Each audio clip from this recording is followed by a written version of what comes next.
Hello, my name is Timothy Tuller and I'm the Canon for Music at St. John's Cathedral. I'm going to say just a couple words about the music for this Sunday. As we get deeper into Epiphany, this Sunday we're actually going to be singing one of my favorite Epiphany hymns as the opening hymn. And it's one of the great Epiphany hymns of all time. It's entitled Wie schön leuchtet der Morgenstern, or How Brightly Shines the Morning Star. Now, it's a German chorale that is very famous and has been used throughout the centuries by various composers in various musical works. Bach used it, Mendelssohn used it, Max Reger used it. It's got an incredible patrimony in the Western Christian Church, really for several centuries now. And the tune you'll recognize, it's hymn number 497 in the hymnal. And like I say, we'll be singing it as the opening hymn this Sunday, and it goes...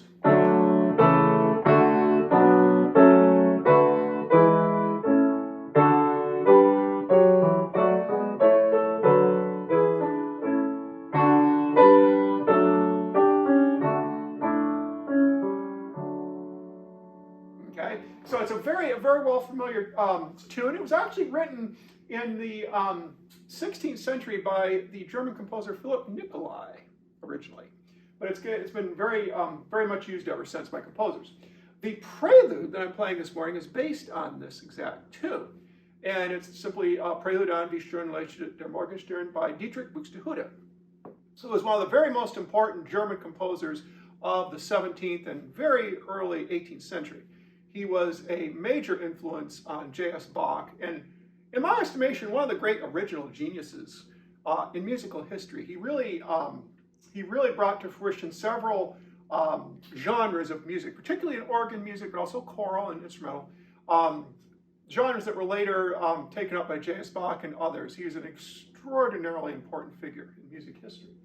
And the prelude is simply a set of, basically it's a set of variations on this tune.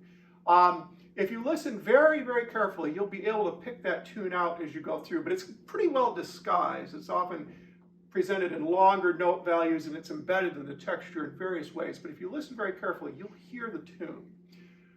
Our offertory anthem this Sunday is The Heavens Are Telling. It's a chorus from the oratorio The Creation by Franz Joseph Haydn, German composer. This piece was written in 1797 and 1798 after Haydn had toured England and visited England and he was very popular there.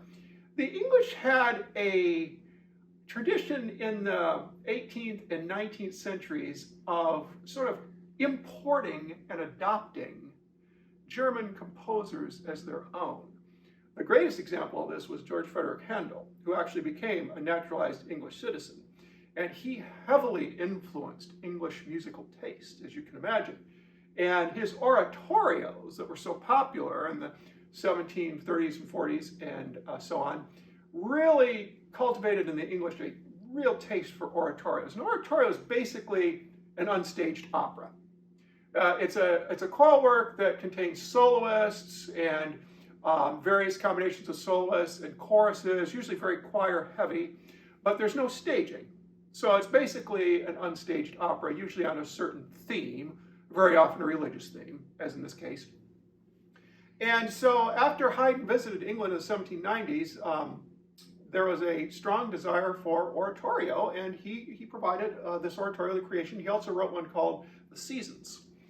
And this particular chorus is one of the best known from the oratorio. It's just a very upbeat, happy, joyful, exultant piece. The heavens are telling the glory of God.